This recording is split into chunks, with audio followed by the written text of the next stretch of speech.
ಕನ್ನಡ ನಾಡು ಮತ್ತು ನುಡಿಗಾಗಿ ಹೋರಾಡದಂತ ಕಿತ್ತೂರು ರಾಣಿ ಚೆನ್ನಮ್ಮ, ಕ್ರಾಂತಿವೀರ ಸಂಗೊಳ್ಳಿ ರಾಯಣ್ಣ ಇವತ್ತು ಅವರ ಜನ್ಮದಿನ ಕೂಡ ಇದೆ.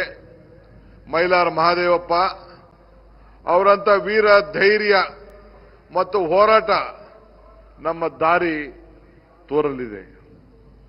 ಸ್ವತಂತ್ರ ಸಿಕ್ಕ ನಂತರವೂ ಕೂಡ ನಮ್ಮ ಹಲವು ಸವಾಲುಗಳನ್ನು ನಾವು ಎದುರಿಸುತ್ತಾ ಬಂದಿದ್ದೇವೆ. ಅಂತ ಸಮಯದಲ್ಲೂ ಕೂಡ ದೇಶ ಸದೃಢವಾಗಿ ಕಟ್ಟುವ ಕೆಲಸವನ್ನು ಕೂಡ ನಡೀತಲೇ ಇವತ್ತು ಇತ್ತು.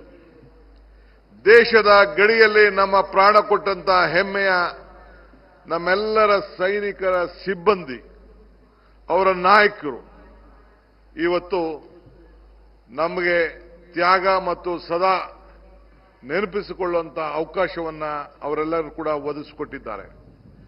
ಅವರ ಆಶಯದಂತೆ ನಾಡಿನ ಎಲ್ಲ ಜನರ ಒಳಗೊಂಡಂತ ಅಭಿವೃದ್ಧಿಯ ಕಡೆಗೆ ನೀವೆಲ್ಲ ಒಟ್ಟಾಗಿ ಸಾಗೋಣ.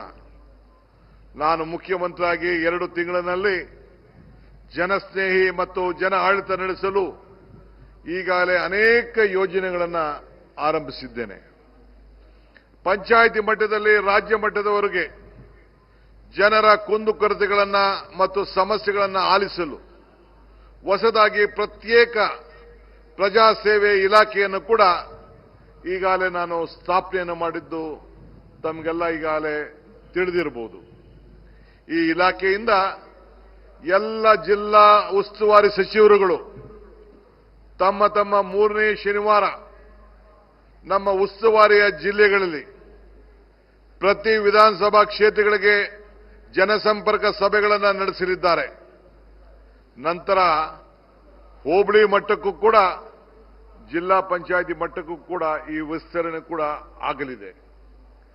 ಪ್ರತಿ ಶಾಸಕರು ಕೂಡ ಪಂಚಾಯಿತಿ ಮಟ್ಟದಲ್ಲಿ ಜನಸಂಪರ್ಕ ಸಭೆಗಳನ್ನು ನಡೆಸಿ ಸಮಸ್ಯೆಗಳನ್ನು ಸ್ಪಂದಿಸಿ ಅವರ ಸೇವೆಯನ್ನು ಮಾಡಬೇಕಾದ್ದು ನಮ್ಮ ಸರ್ಕಾರದ ಬದ್ಧತೆಯನ್ನು ಕೂಡ ನಾನು ತಮ್ಮ ಮುಂದೆ ಹೇಳಲು ಬಹಳ ಸಂತೋಷ.